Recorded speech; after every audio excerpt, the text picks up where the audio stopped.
কে কি করলো, কে কি না করলো, এগুলো বলার গল্পের বিষয় না। আমি আমারটা করব, আমি আমার সাধ্য মতো খেদমত করব, এর পুরস্কার দুনিয়াতেও পাবো, আখিরাতেও পাবো। চেষ্টা করবো ইনশাআল্লাহ। তাহলে জীবিত অবস্থায় কয় হক? 7। আলহামদুলিল্লাহ, আলহামদুলিল্লাহি ওয়া কাফা ওয়া সালামুন আলা ইবাদিহিল্লাযীনা ইসতাফা, আম্মা বা'দ।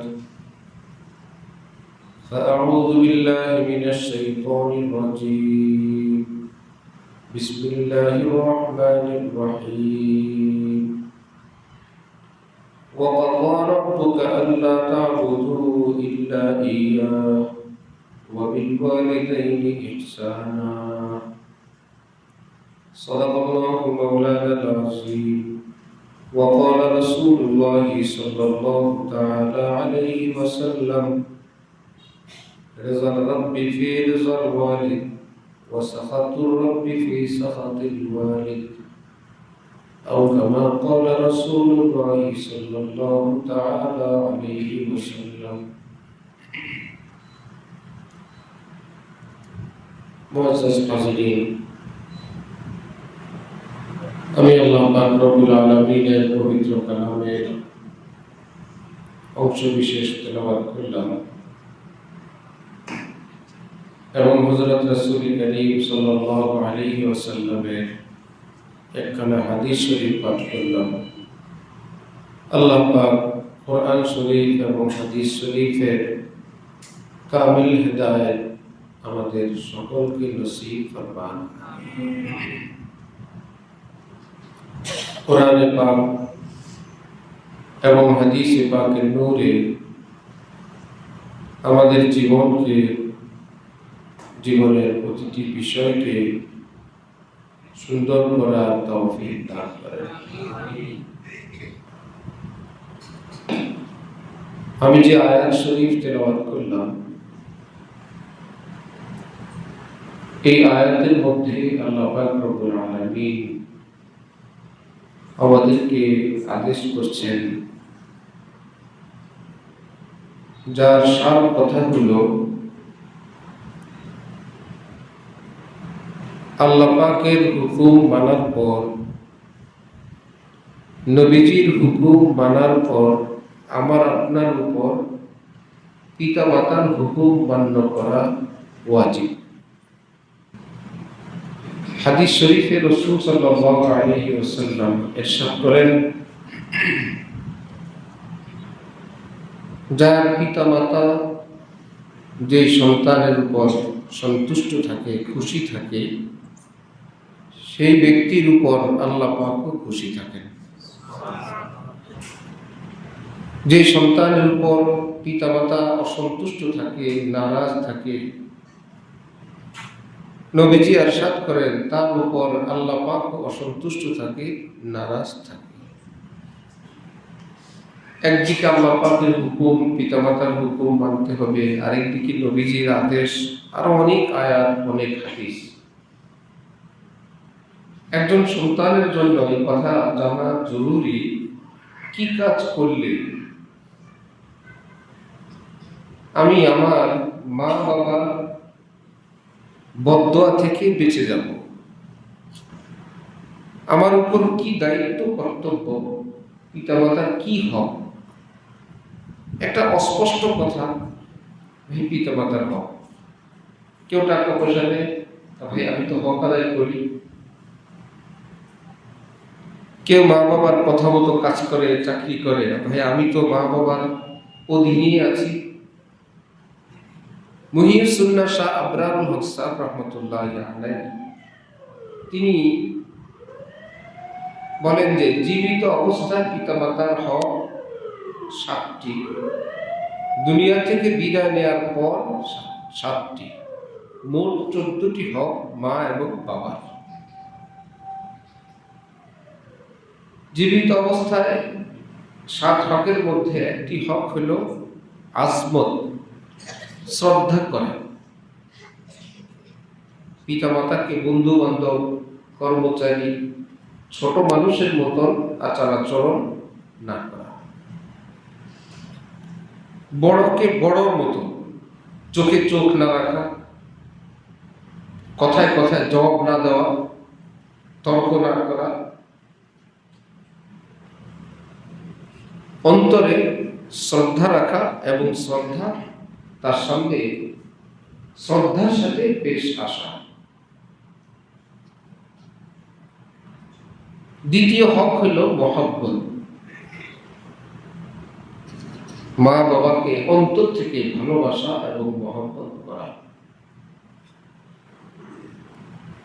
সন্তান যদি মহব্বত করে, মা বাবা দেখতে পান যে আমার সন্তান আমাকে শ্রদ্ধাও করে, ভয়ও করে, আমার অনেক ভালোবাসে, দুইটা মিলে মায়ের অন্তরে বাবার অন্তরে সন্তানের জন্য দোয়া আসে যে আমাকে ভীষণ মহব্বত করে, আমার ভীষণ ভয় পায়। নিজের মা বাবার কথা খেয়াল আসে আমাদের, দুদিক খেয়াল করবেন, এই কাজগুলো আমার সন্তান যদি আমার সাথে করে আমার কাছে কেমন লাগবে, ভালোই তো লাগবে, তাহলে আমিও তো কারো সন্তান, আমি যখন করব আমার মা বাবারও। আমরা আমাদেরটা বুঝি না, এই হকগুলো আমার ছেলেকে বুঝানো দরকার। আমি যে কারো ছেলে এটা মনে থাকে না, পিতামাতার হক, এই হকগুলো আমার ছেলে মেয়ে জানা দরকার। আমি কি কারো সন্তান না, এটা আগে দরকার। এই হকগুলো আমার মধ্যে আসা দরকার আমার মা বাবার ব্যাপারে। এক নম্বরে কি করা?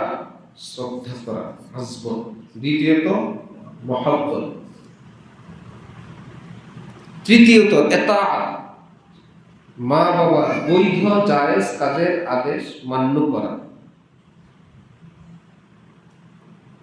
খুব কঠিন। একজন ইংরেজি শিক্ষিত বাবা, তার ছেলে ইউরোপে থাকে, ডাক্তার, অনেক বড় ডাক্তার, এবং সেখানে ডাক্তারদের অ্যাসোসিয়েশনের সে সেক্রেটারি, সভাপতি, এরকম কিছু। বাবা এখান থেকে আমাকে বলতেছে, ওনার আরেক ছেলে মাদ্রাসায় পড়ছে, আলেম হয়েছে, যে আমার ছেলে আমাকে এতটা মানে, আমি যদি টেলিফোনে এখান থেকে বলি দাঁড়ায় থাকো, সে ইউরোপে দাঁড়ায় থাকবে, পৃথিবীর কেউ তাকে বসাইতে পারবে। দ্বিতীয়বার আমি আদেশ করলেই কেবল সে বসবে। বাবার অন্তরে যে এই বিশ্বাস, সন্তানের জন্য কত বড় দোয়া, যে আমার ছেলেকে আমি বলছি করবে, নিশ্চিত করবে, গুনাহের কাজ করা যাবে না, আসতে বলছি আসবে, সে যে কোনো কিছুর বিনিময় আসবে। তাহলে এক নম্বরে শ্রদ্ধা, দুই নম্বরে কি? মহব্বত, তিন নম্বরে ইতাআত, যে হুকুম করে সেটা মান্য করা, চার নম্বরে খেদমত, মা বাবার খেদমত করা, শারীরিক খেদমত হোক, সহযোগিতা হোক। বাবা বোঝা নিয়ে হাঁটছেন, বোঝাটা নিজে নিয়ে নেওয়া। বাবা মসজিদে প্রবেশ করবেন, জুতাটা নিয়ে নেওয়া। বের হবেন, জুতাটা ভাঁজ করে দেওয়া। বাবার পা ব্যথা, মাথা ব্যথা, হাত পা একটু তেল দিয়ে দেওয়া, একটু মেসেজ করে দেওয়া। সন্তানই তো দিবে, আর কে দিবে? খেদমত করা। 5 নম্বরে রফিউল হাজাত, বাবার প্রয়োজন পুরা করা। বাবার একটা জামা দরকার, বাবার ঔষধ দরকার, মায়ের চিকিৎসা দরকার, শীতকাল রুমে একটু হিটার দরকার, বেশি গরম করে একটা এসি দরকার, এসির সামর্থ্য নাই একটা ফ্যান দরকার। আমার যতটুকু সামর্থ্যে আছে, রফিউল হাজাত। শুধু জরুরত পুরা হলো, যাকে ভালোবাসি মানুষ এইটুকুন করে না, তাকে আরো বেশি খুশি করারও চেষ্টা করে। ফিক্রে রাখা, আরো কিভাবে আরাম হবে, কিভাবে শান্তি পাবে, কিভাবে একটু সুখ পাবে, শুধু তার প্রয়োজন পুরা করলো। ভাই বাবা ফ্লোরে ঘুমাইতে পারে না, আমি চৌকি খাট বানায় দিছি, ফ্লোরে ঠান্ডা লাগলো না, তাহলে হইল একটা জরুরত পুরা হইল, ভাই নরম দুধ দিলে যদি একটু বালিশ দিই আমার আব্বার আরাম লাগবে। এটা তো জরুরত না, এটা হলো আরাম দেওয়া। যে আব্বার বালিশটা শক্ত, বালিশের কভারটা অনেক দিন হয়ে গেছে, এটা ধোয়া দরকার, তোষকটা শক্ত হয়ে গেছে, তোষকটা চেঞ্জ করা দরকার, ফিক্রে রাখা।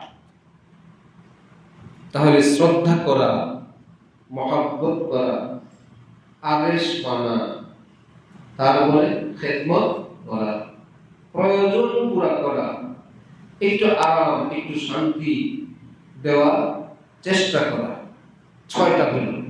আরেকটা, যদি দূরে থাকে সব ঠিক আছে, মহব্বত করে, শ্রদ্ধা করে, খেদমত করে, টাকা পয়সা দেয়, সব করে, কিন্তু বাবার মন আমার ছেলেকে আমি দেখি না, কতদিন দেখি না, ছেলেও আসে না, এটাও একটা হক। মাঝে মাঝে মা বাবার সঙ্গে শুধু সাক্ষাৎ করা, এটা একটা ইবাদত। হাজার কিছু পাওয়ার চেয়ে সন্তানকে কাছে পায় মা বাবা, খুশি হয়ে যায় যে আমার বাবাকে আমি একটা নজর দেখছি। বহু রোগী, মুমূর্ষু রোগী, লাইফ সাপোর্টের রোগী, চোখ মেলে না বহুদিন, তার কলিজার টুকরা ছেলে কিংবা মেয়ে গেছে, কানের কাছে কে গিয়ে বলছে, বাবা আব্দুর রহমান আসছে, আপনার ছেলে, আপনার মেয়ে আয়েশা আসছে। বাবা চোখ খুলে ফেলছে, মা চোখ খুলে ফেলছে। অনেক ঘটনা আছে, এক নজর দেখছে, একটু করে চোখ বন্ধ করছে, কিছুক্ষণ পর দুনিয়া থেকে চলে গেছে। কত মানুষ আসলো, কত টাকা ডাকলো, চোখ মিলল না। নিজের প্রিয় সন্তান, আওলাদুনা আকবারুনা। হযরত শাহ আব্দুল গনি ফুলপুরি বলতেন, আমাদের সন্তানরা তো আমাদের কলিজার টুকরা, আমাদের কলিজা তারা। গল্প আছে যে কোনো ছেলে চালের উপর রোদের মধ্যে কাজ করে, মা তাকে বলল, বাবা আসো, বাবা নামো, অনেক কষ্ট তোমার, এত রোদের মধ্যে তুমি পড়ে না, তোমার কষ্টে আমার কষ্ট হয়। ছেলে বলল, আমার কষ্ট আমার, তোমার কি? মা তখন দেখলো যে এটা বুঝানো তো যায় না, তো ওই ছেলের ছোট্ট ছেলে ছিল, অলরেডি রোদের মধ্যে শোয়া দিয়েছে। এইবার চাল থেকে এক লাফ দিয়ে পড়ে গেছে মা, ছেলেকে আপনি রোদে শোয়াচ্ছেন, এতে তোমার কি? বলেন কি, আমার ছেলে রোদে পড়বে আমি সহ্য করতে পারি? তখন মা বলল, বাবা তুমিও তো আমার ছেলে, তুমি রোদে পড়ো, কষ্ট আমার এই বুকে হয়। আল্লাহু আকবার। হযরত রাসূলুল্লাহ সাল্লাল্লাহু আলাইহি ওয়াসাল্লামের নিকট এক সাহাবী তার ছেলের নামে নালিশ নিয়ে আসছেন, বিচার নিয়ে আসছেন। সে তার মা বাবার কোনো হক আদায় করে না, কথা মানে না, শুনে না, ইত্যাদি ইত্যাদি। তো হযরত ওমরের গল্প, নবীজির না, নবীজিরটা আরেকটা বলব।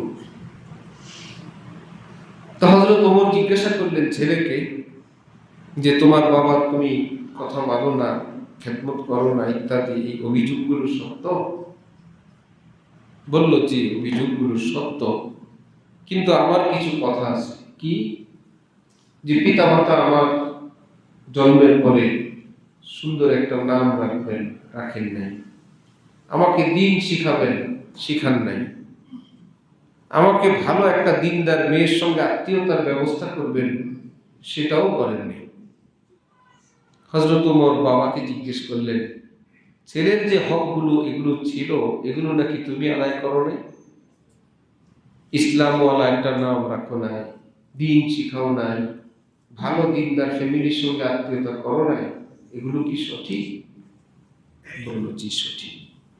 হযরত ওমর তখন ঘাট ধরে বের করে দিয়েছেন, এতগুলো জুলুম সন্তানের উপর, এখন আবার তার থেকে খেদমত চাও, তার থেকে ভালো আচরণ চাও। আল্লাহ। আরেক সাহাবী নিজের ছেলের সম্পর্কে নালিশ নিয়ে আসছে।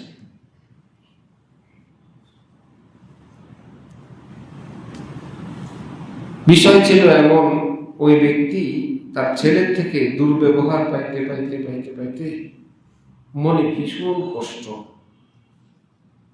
এক পর্যায়ে মনে মনে সে বলতেছিল গুনগুন করে, আরে তুমি অসুস্থ ছিলা, রাত দিন ছিল না, আমরা জাগনা থাকতাম, প্রতিবার অসুস্থ হইলে আমরা স্বামী স্ত্রী আশঙ্কা করতাম যদি এই অসুস্থতায় মৃত্যুবরণ করে, আমরা কাঁপতে থাকতাম। তোমার কোনো অসুস্থতায় মনে হয়তো আমাদের বুকটাই ব্যথিত হয়ে যায়। এই ধরনের অনেক কল্পনা করতে করতে আজকে আমরা, তুমি বড় হইলা, আমরা আজকে বয়স্ক, আমাদের কোনো ন্যূনতম কোনো খেদমত, কোনো সম্মান তুমি তো করোই না।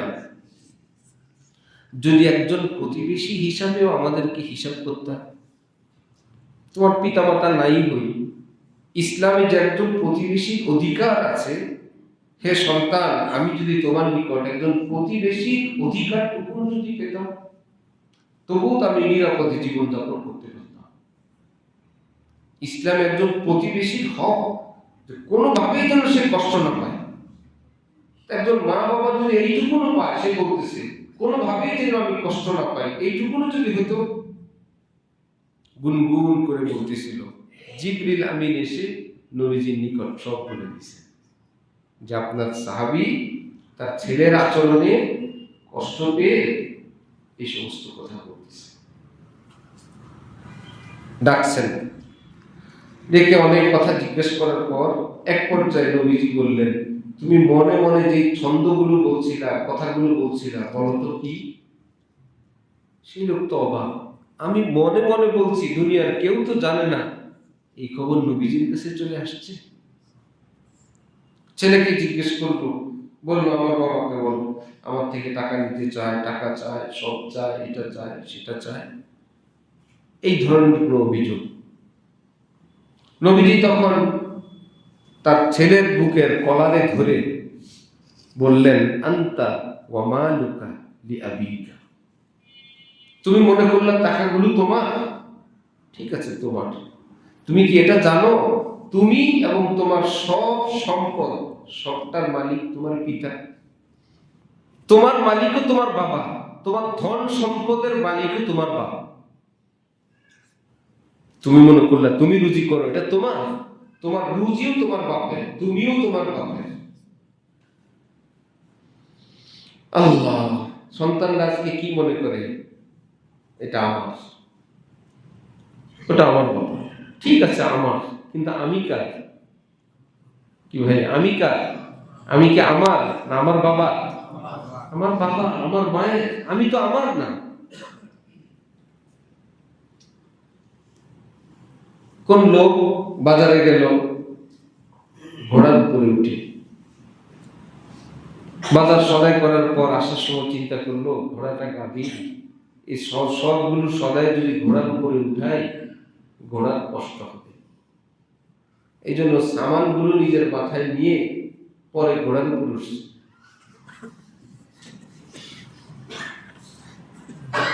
এখন কার কাছে গেছে? সব ঘোড়ার কাছে না? আমরা হলে ওই লোকের মতো, আমরা ওই লোকের মতো, যেগুলো আমার, এটা ঘোড়াটা দেওয়া যাবে না। আর যেটা আমার, আমি সবাই তো ঘোড়াকে বলি, আমরা মনে করি এই টাকা আমার। নবী বলেন, ঠিক আছে, তুই তোর টাকা, বাড়ি, গাড়ি, ব্যাংক সবটা মিলে কার?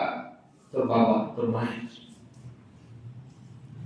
অনেক সময় আমার মা বোনরা এগুলো জানেন না, এলেম না থাকার কারণে, সেরকম দ্বীনি এলেম না থাকার কারণে নিজের স্বামী তার পিতা মাতার খেদমত করবেন, এই ক্ষেত্রে যথাযথ সহযোগিতা আমার সব বোনরা, সব মারা করতে পারেন না, যার জন্য স্বামী বেচারা বিপদে দিন কাটায়। একদিকে আমার স্ত্রী, আরেকদিকে আমার মা বাবা, ভাই বোন। আমার মা বোনদের জানা উচিত, আপনিও মা, আপনারও একদিন সন্তান হবে, সেই সন্তানেরও বউ হবে। আজকে যদি আপনি আপনার স্বামী খেদমত করতে না দেন, তার পিতা মাতাকে, কুদরতি ভাবেই আপনার ছেলের বউ এমন আসবে যে আপনার ছেলেকে আপনার কাছে আসতে দেবেন। আপনার স্বামীকে দিয়ে আজকে খেদমত করান মন ভরে, সব আপনিও পাবেন। আবার যখন আপনার বার্ধক্যকাল আসবে, কুদরতি ভাবেই আল্লাহ পাক আপনার ছেলের বউ এর চাইতে আরো ভালো দান করে দিবেন। জৈসি করনি বৈসি ভরনি है जरूर, যে যেমন করবে সে তেমনই পাবে। এজন্য আমাদের কাছে যে রিপোর্ট, সেই রিপোর্ট অনুযায়ী নারী সামাজিকভাবে যে জুলুম, অত্যাচার, নির্যাতনের শিকার, এর একটা বড় অংশ পুরুষ কর্তৃক না, নারী কর্তৃক। নারীরা নির্যাতনের শিকার পুরুষ কর্তৃক যা, এর চাইতে নারী কর্তৃক আরো বেশি। ঘরে ঘরে অত্যাচারের শিকার শাশুড়ির হাতে, ননদের হাতে, এইরকম কারো হাতে, হ্যাঁ স্বামীর হাতেও আছে, অনেক জায়গায় আছে, জালেম স্বামীও আছে। কিন্তু সংখ্যায় আমাদের কাছে যা, স্বামী স্ত্রী মিল মহব্বত, এদিকে মায়ের অত্যাচার, মায়ের জুলুম বহু রকমের। কে কি করলো, কে কি না করলো, এগুলো বলার গল্পের বিষয় না। আমি আমারটা করব, আমি আমার সাধ্য মতো খেদমত করব, এর পুরস্কার দুনিয়াতেও পাবো, আখিরাতেও পাবো, চেষ্টা করবো ইনশাআল্লাহ। তাহলে জীবিত অবস্থায় কয় হক? 7। আবার বলি, আজমত মানে শ্রদ্ধা করা, মহব্বত, মন থেকে তাদেরকে ভালোবাসা, এতাআত তাদের হুকুম মানা, খেদমত সেবা করা, রফে হাজত তাদের প্রয়োজন পুরা করা, ফিক্রে রাহাত আরামের ফিকির করা, গাহ গাহ মুলাকাত মাঝে মাঝে সাক্ষাৎ করা। চেষ্টা করবো ইনশাআল্লাহ। আল্লাহ আমাদেরকে তৌফিক দান করেন। যদি মাতা পিতা দুইজন একজন কেউ দুনিয়া থেকে যান, চলেই গেলেন, তাহলে আবার 7টা। 1 নম্বরে দোয়ায়ে মাগফিরাত, আল্লাহর কাছে দোয়া করা, আল্লাহ আমার বাবাকে মাফ করে দেন, আল্লাহ আমার মাকে মাফ করেন। এটা তার একটা হক, সন্তান দুনিয়াতে এটা বলবে ইনশাআল্লাহ। ঈসানের সওয়াব, আল্লাহ একবার ফাতিহা পড়লাম, কুল হুয়াল্লাহ পড়লাম, 10 টাকা দান করলাম, একজনকে একটু নাস্তা খাওয়ালাম, মনে মনে বললেই হবে, কারোর কাছে চাওয়া লাগবে না, খাওয়ায় দোয়া চাওয়া লাগবে না, খাওয়াইলাম দোয়া করেন। একজন মুরব্বীর খেদমত করেন, একজন আলেমের, একজন বন্ধু, একজন মানুষের, আল্লাহ আমার বাবা তো নাই, আল্লাহ আমার মা নাই, ইত্যাদি ইত্যাদি। ঈসালে সওয়াব, কোন আমল করে, শারীরিক আমল হোক যেমন নামাজ, রোজা, আর্থিক আমল হোক, দান সদকা, এটার সওয়াব নিয়ত করা পিতামাতার জন্য।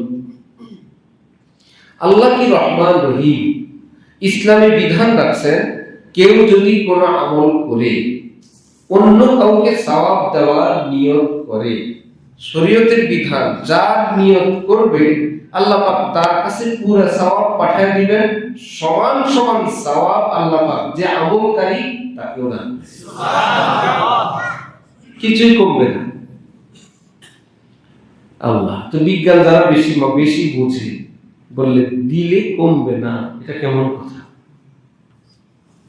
আমল তুমি করলা না, আবার বললা তুমি আমল করে তোমার আব্বারে দিয়ে দিলা, তোমার আব্বা একদম পুরা কুলবু আল্লাহর সওয়াব পাইলেন, আবার তোমারটাও পুরাটা থাকবে, এটা তো বিজ্ঞান সম্মত হলো না।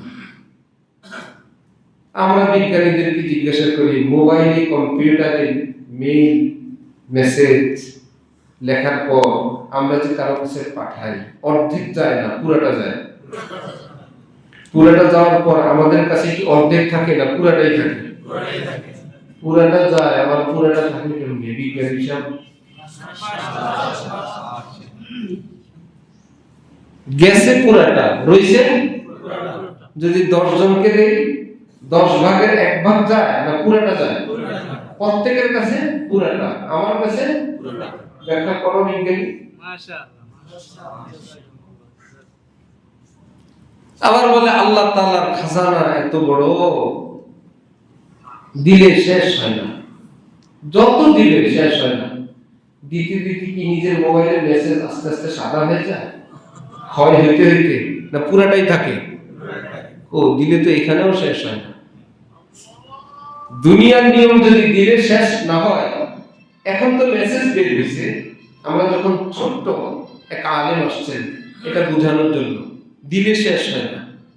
এখন কি মুশকিল, তাহলে মোমবাতি একটা জ্বালাইছেন, জ্বালায় পাশে আরেকটা মোমবাতিতে আগুন দিছে, নিভানো মোমবাতি আগুন নিল জ্বালানোর থেকে, আরেকটা নিল, আরেকটা নিল, প্রত্যেকটা একটা বাতি থেকে আলো নিল আর সে দিল।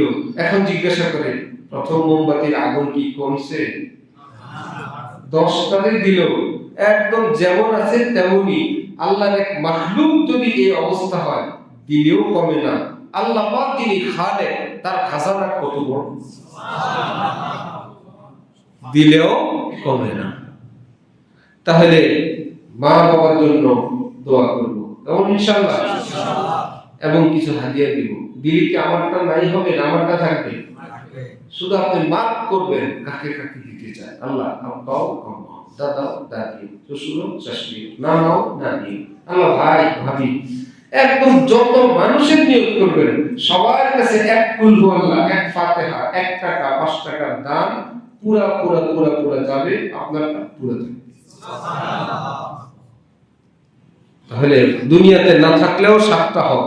1 নম্বরে তাদের মাগফিরাতের দোয়া করা, 2 নম্বরে তাদের জন্য কিছু সওয়াব রেসানি করা, চেষ্টা করব ইনশাআল্লাহ।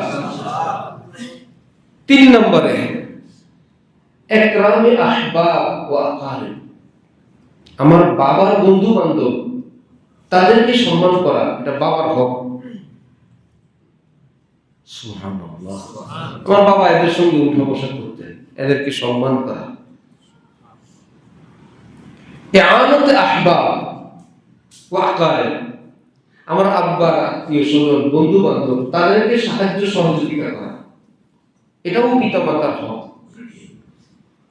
মায়ের আপনজন, বাবার আপনজন, তাদেরকে মহব্বত করা এক হক, খেদমত করা আরেক হক।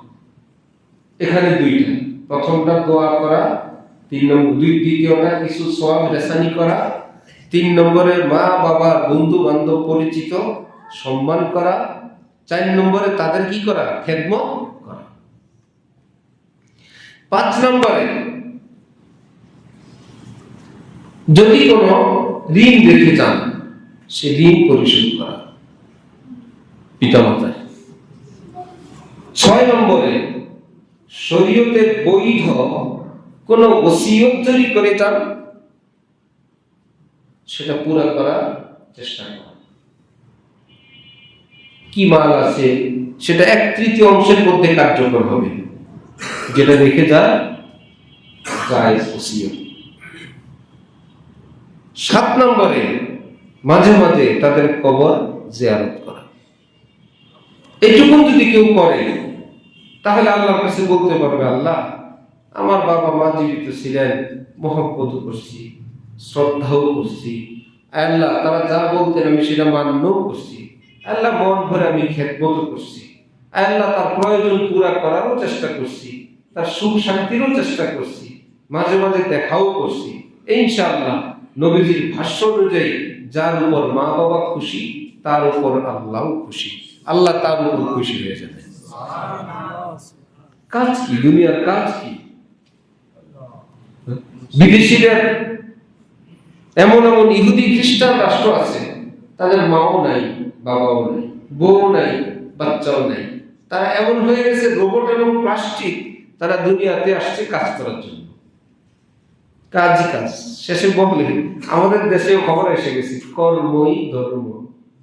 কর্ম আবার ধর্ম হয় নাকি? কর্ম কি ধর্ম হয়? কর্ম তো কর্ম, হ্যাঁ, ধর্মের আলোকে কর্ম করা চাই। ধর্মের আলোকে দোকানদারি করব কি ধর্মের বাইরে গিয়ে, না ধর্মের আলোতে? আলোতে। কর্ম ধর্ম হয় না। দোকানদারি করলে কি নামাজের কাজ হয়ে যাবে? জিকিরের কাজ হয়ে যাবে? সবাই বললো নামাজে আসেন, যান, কর্মই ধর্ম। আমি তো কর্মে আছি, এটা আমার ধর্ম। এটা বিদেশি ইহুদি খ্রিস্টানদের, নাস্তিকদের কথা। কর্ম আবার ধর্ম কিসের? নামাজ তো নামাজ, তেলাওয়াত তো তেলাওয়াত, জিকির তো জিকির, হজ তো হজ, উমরা তো উমরা, মুনাজাত তো মুনাজাত, চোখের পানি তো চোখের পানি, চাকরি চাকরি, ব্যবসা ব্যবসা। হ্যাঁ, দুনিয়ার সকল কর্ম করব ধর্মের আলোকে, কিন্তু দ্বীনি কাজগুলো যেটা করার সেটা আমরা করেই যাব। কোরআন শরীফে আল্লাহ পাক বলেন, আমি তোমাদেরকে এই পৃথিবীতে আমার কর্ম করার জন্য, আমার ইবাদত করার জন্যই তোমাদেরকে সৃষ্টি করলাম। ইবাদত করতে একটু স্বাস্থ্য ভালো লাগে, ঘুমাও। একটু হৃষ্টপুষ্ট হইতে খাইতে খাওয়া লাগে, খাও। খাইছো, ইম্পোর্ট করছো, এক্সপোর্ট করা লাগবে না? ওয়াশরুমে যাও, ওয়াশরুমে গেছে, এখন নাপাক হইছো না, উযু করো, করলা, খাওয়ার পরে বলো আলহামদুলিল্লাহ, আল্লাহ আপনি খাওয়াইলেন, আপনার শুকর, আমি তোমার উপর খুশি হয়ে যাব, আমার বান্দা আমাকে ভুলে থাকে নেই। তাহলে পৃথিবীতে আসছি কিছু কাজ করার জন্য, কিছু ইবাদত করার জন্য। এর মধ্যে মাখলুকের হক এবং আল্লাহর হক। আল্লাহর হক তো নামাজ, রোজা, ইবাদত আমরা সারা বছর শুনি। নবীজি বলেন, জিবরিল আমিন আমার কাছে যতবার আসতেন, যত হুকুম নিয়ে আসতেন, সাথে কথা একটা বলতেন, প্রতিবেশী খেয়াল রেখেন। আমি ভাবছি নবীজি বলেন প্রতিবেশীকে ওয়ারিশ বানাবে, শরীয়তে অচিরেই আদেশ আসবে, লোক মারা গেলে যারা যারা তার সম্পদ পাবে 16 আনার মধ্যে 4 আনা, 6 আনা, 8 আনা প্রতিবেশীর নাম আসবে। এত আনা প্রতিবেশী, এত জটিল প্রতিবেশীর হক।